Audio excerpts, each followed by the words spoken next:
Boom, baby. We are back. Episode 3 of the B-Cohn specials coming at you right now. I hope you're locked in. I hope you're locked in. So first I want to start the episode by saying we're doing a little something different. I know I waited to go in the later in the week, but I wanted to do that. A couple reasons why. Emotional control of what happened this past Sunday, last Sunday. And to gather my thoughts, prepare, and also things happen. Excuse me. Things happen during the week of sports. AJ Brown talking trash. Exchanging words with a fan on Twitter. And this is one thing I want you guys to know about this show. One thing I want you to know is I'm always about, at the end of the day, it's always about facts over feelings. AJ, what are you doing, man? What are you doing? You're so much more than that. Why? Why would and I know when I was younger, and he is younger than me, 20, he's young, he's 20, 26 maybe. So I get it. He's still a young man. And I'm sure that if I was in his situation, I might want to clap back too. But see, NFL players, this is what you wanted. This is what you wanted. So what comes with what you wanted is a readjustment of how you think it's supposed to go. You gotta get the tie. This is big boy stuff now. You're in a 3-game slump, and we'll get into that as well, because the 49ers also went in a 3-game slump, but we forgot about that. They lost to the Cleveland Browns, the Joe Burrow Bengals, which, hard loss. That's Joe Burrow's last good game this year. And then they lost to Josh Dobbs. Okay, we forgot. Josh Dobbs and the Minnesota Vikings. So the 49ers are not invincible. But we'll wait to go into that. But yeah, so a lot of things happened during the week, and I'm just like, I'm glad that I waited so that I have, there's more content to talk about. So, yeah, well, let's get into how do I feel about the Eagles right now, the situation. How are the Eagles doing right now? And I'm going to put that up on here on the banner.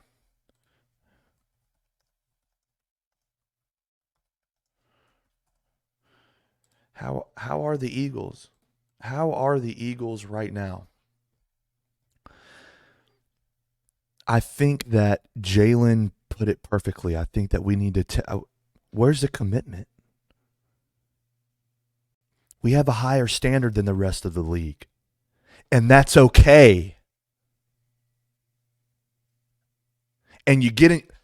See, this is where I'm going to go. You get in your feelings as other fans when you're watching me. You're like, oh, Eagles fans. Let me bring you back down to earth, because you're in space right now. That's where you've been. A lot of fans. Let me bring you back down to earth. We're one of the best franchises in the league. I would say for the last 20 years, since Donovan McNabb and Andy Reid. And you have some Randall Cunningham years in there. But the best stretch of Philadelphia Eagles football from 2000 to right now, and you could say 2013 to right now, the last 10 years, even more so. We have a higher standard. When we're 10-4 and you still lose to the two best teams in the NFL, two of the best teams, I still think Dallas is one of the best teams in the NFL. I think, like I said, facts over feelings. You can't look at the Dallas Cowboys and say they don't have a top-tier roster. If you know the game, you can be wearing an Eagles hat or a Washington Commanders hat or a Giants hat, but you know. So we have a higher standard, and I think that's what Jalen's comments were. We're not committed enough.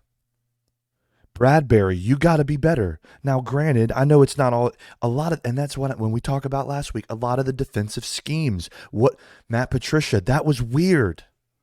That was a little weird with what happened. I've never seen a week 13 change of an in-house swap of defensive coordinators. It's not like you fired the guy and you got another one. I think I may have seen that middle of the year a couple times over my fandom, over me following the game, but never have I seen a swap of defensive coordinators week 13 of any team. I can't recall.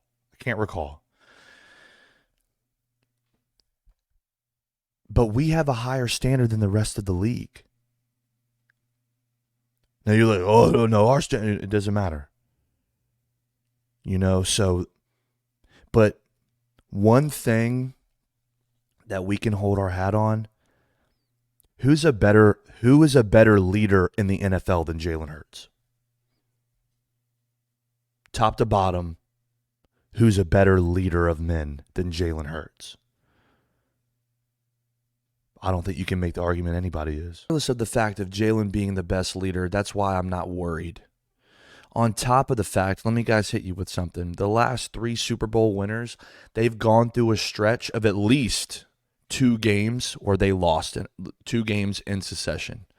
So the Los Angeles Rams with Matthew Stafford, they went through a lull period. The Kansas City Chiefs, and there was another team that won recently, the Tampa Bay Buccaneers with Tom Brady. They all went through a lull period, and that's where it basically, it lets you know that you can get through a hard patch in the season, and it hurts, no doubt. That's a game you have to have. 92-yard drive by Drew Lock. I would have never thought it would happen in a million years. I'm going to try not to cuss as much because I wanted to drop the F-bomb there. And I do think that you need to, some people don't like cursing, but to let you know exactly what level of emotional attachment you have to your words, I think it's important to use curse words in some points just to let somebody know that you're not playing around. And that can be used in many different facets. But we're getting a little off track here. But the Eagles, how are the Eagles? I think we're okay. We got to have a gut. Everyone has a gut check. Everyone. You get gut check. You can't beat your 10-1. You get a little cocky. Now, granted, the schedule makers kind of screwed us. And I'm not really sure what to think of. That's the hardest 6-game stretch that I recall of the Philadelphia Eagles playing through. And if you were to tell me, okay, because we have to talk about this. When I talk about, okay, you're going to play the Kansas City Chiefs in Kansas City, Buffalo, Dallas, 49ers, Dallas again, and then Seahawks. And you're going to tell me at the beginning of the season, you're going to go 3-3 there in that stretch. I'm okay with that. I'm still okay with that. You're going to be 10-1 up to then. If someone were to tell me, some genie in a bottle, they go, yeah, but you're going to lose the Niners, Cowboys, and Seattle. I would be like, okay, I can live with that because I didn't think I was going to go to Arrowhead and get the dub. Buffalo, I thought we were going to win that, and I thought we were going to win the one at home. So those against Dallas. So those make sense. And with the record of Dallas at home, that makes sense too of us, and then the 49ers, man. Both of those teams had 10 days of rest, what have you. But we cannot forget about we cannot forget about Jalen Hurts and what he's playing through. This guy, he's playing through. First off, he flew on a separate plane to make sure. He's like, I can't leave my guys out there. What am I going to leave my men? That's what I'm saying. When you have a leader like that, obviously something else is wrong with his knee. He's still playing through that, which is kind of weird. Like, this is a weird take, but why aren't we being forthcoming with the injury? Is it because, like, I want to know as a fan, like, what is going on with Jalen's injury? Like, I want an actual prognosis. Hey, he's got a tweak on an MCL. What is it? Did he hyperextend it? Like, just so. And then I guess the only rebuttal to that would be, yeah, well, if we say what his injury is, then the teams are going to look for it and they're gonna come after his legs. Well, they're already going to. They're already going to. I don't know. That's just my take on it. They're already coming for. I mean, let us know what the hell is wrong with Jalen. Besides him being sick, he's playing through being sick and being like physically handicapped in a way. Those cuts just aren't the same when he used to hit that right leg in and hit you with the step on the inside, break out to the right and then cut back to the inside, break out to the left, cut back to the inside. That's not the same. It's not with the same vigor. It's not with the same anything. It's not with the same impact. So that's something to be, look out for. And I don't know why the Eagles are not being forthcoming with what the injury is. And no one's talking about it in the media. I'm the only one raising the flag. Why are you not saying something about his injury? We're all just like guessing. Well, I think he's hurt. Well, tell us what. Tell us, man. I mean, you do it for every other injury. And then the weird part is he's not on the injury report. That's what's weird. Why is he not on the injury report? I don't know, man. I've never seen that either. Like, just tell us. Like, all your enemies know. So you might as well let your allies know, hey, this is what's going on. So that's my take. We're going to get into, that's my take on, Jalen being the best leader in the league, working through everything he's working through. I don't really understand why we don't know more about his injury. That's cause for concern. Why would you hide it? Because if it wasn't anything, you would just say it wasn't, hey, this is a little something we're dealing with.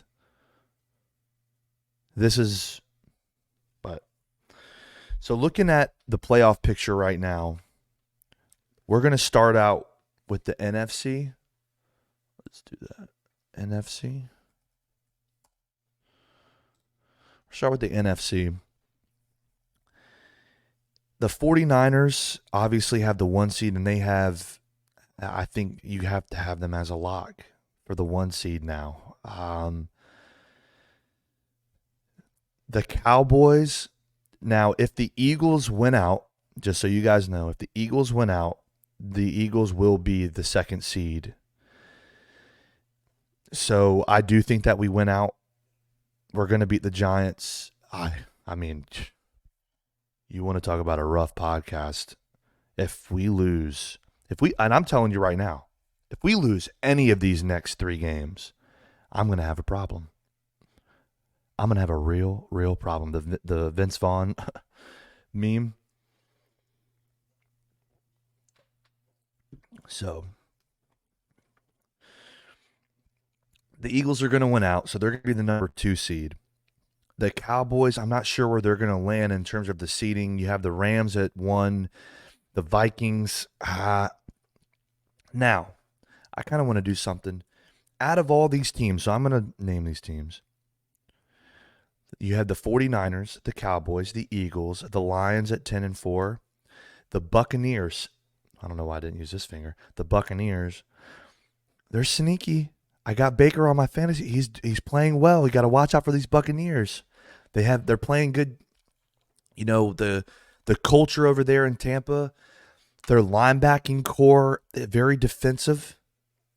And I like what I'm seeing over there in Tampa. So the Vikings, I think Seattle actually takes the Vikings spot. And you'll have the Eagles, the 49ers, Cowboys, Lions, Bucks, Rams, Seattle. I think Seattle works their way in. I don't think the Vikings do. I think they drop one of their last 3 games. So, who's the sneakiest out of all these teams? Who's the sneakiest NFC candidate? We'll just keep those 8 teams because we'll keep the Vikings in the mix. I think the sneakiest team right now, based on lower expectation, I'd have to say the Rams. The Rams, and if the Lions can get it together even more so, they're going to be great too. But my pick is watch out for the Rams, man. The Rams, it's all about gaining momentum at the right time. That's another thing. This is a long season, and that's another bad part about what's happening to Philly. It's happening late in the season, and then if you even win these 3 games, what does it matter? You beat the Giants twice and the Cardinals. So you have to develop, you know, the schedule makers have to bless you with a couple hard games at the end of the year just so you know where you're at going into the playoffs. So I like the Rams. I like the Rams to make a sneaky run. If they come up against the Eagles, they'll lose. But all right, now we're going to talk about the AFC. And I got to be honest with you, I don't really care much about the AFC. There's a lot of hype coming out of the AFC, and we found out again that the AFC is just not better than the NFC. It's not. And it's definitely not as physical. I mean, you look at the list here. Ravens, sure, they're physical, but they can be had sometimes. They lose games that they shouldn't lose. Kind of like every team in the NFL, but like sometimes you're like, whoa, what? Like with the rate, you're like, kind of similar to the Eagles. You're like, dude, what do you? Okay. The Dolphins, they're not physical. They're nothing but flash. That's all they are. They're flash in a pan. Chiefs, they're not that physical. I mean, maybe a little bit when they're playing the Eagles, when they're playing hard NFC East teams. Jaguars, they're not that physical. The Browns are the most physical out of all of them. The Bengals aren't that physical. And the Colts aren't that physical. That's what you have here. 1 through 7 seeds right now. So, but who do I think is a sneaky pick in the AFC? I'm sorry, Van, and my other Colts fans out there, the Colts are not. If I'm looking at the teams right here, somebody that I would expect to win a playoff game that, let's say we wouldn't have expected at the beginning of the year, I think the Browns, man, the Browns, because they have one thing that the Eagles don't have, and that's a great defense. And really, when you look at all these teams on here, the Browns jump off the page with their defensive acumen. Especially with my man Jim Shorts over there, ex-Philadelphia Eagle. He was the defensive coordinator for the Eagles when they won their first Super Bowl. And that's you can see it. So I'm going to go with the Browns. So my sneaky picks to win a playoff game that we weren't expecting, because I don't think anybody was expecting the Browns to win a playoff game. I think that's fair. Kyle, I know you're not going to like it, but I think it's fair. So my sneaky picks right now to get a playoff win, just one playoff win, are the Rams and the Browns. And I don't think that's not profound, but might be a little bit different than what you might get, elsewhere. So I think we covered just about everything. I wanted to get, a look into I wanted to give you like some sneaky picks of mine for the playoffs. And, I'm still sick to my stomach about what happened, but this is another positive reinforcement moment for the Eagles and the Eagles fans. Eagles fans, why is it? Look, I'm all for having a high expectation, and I'm with that. I agree with that. There's nothing wrong with that. But our team is 10-4. They're 1 game behind the best record in the NFL. 2 brand new coordinators, new personnel. on the defensive and offensive side of the ball. So we have to be a little bit more patient. We do. We need to be more patient. And this stuff calling for people and trash cans and all this, I'm sorry, I'm going to cuss here. It's bullshit, man. It's fucking bullshit is what it is. Eagles fans around the world, be more patient. Stand by your squad. Rep the hat when you lose. Rep it all. It doesn't, we're still, nobody wants this smoke in Philadelphia. Even with all the stuff going down, they don't want to come to Philadelphia, especially when we are the fans that are the best in the world. On the good, right, on the Dr. Jekyll side or Mr. Hyde, whatever, you know what I'm saying? The good part of him. You know, the moon hits midnight and we start going crazy because we lose 3 games in a row when the best team in the NFL literally just did that. We need to pump the fucking brakes. Pump the brakes, man.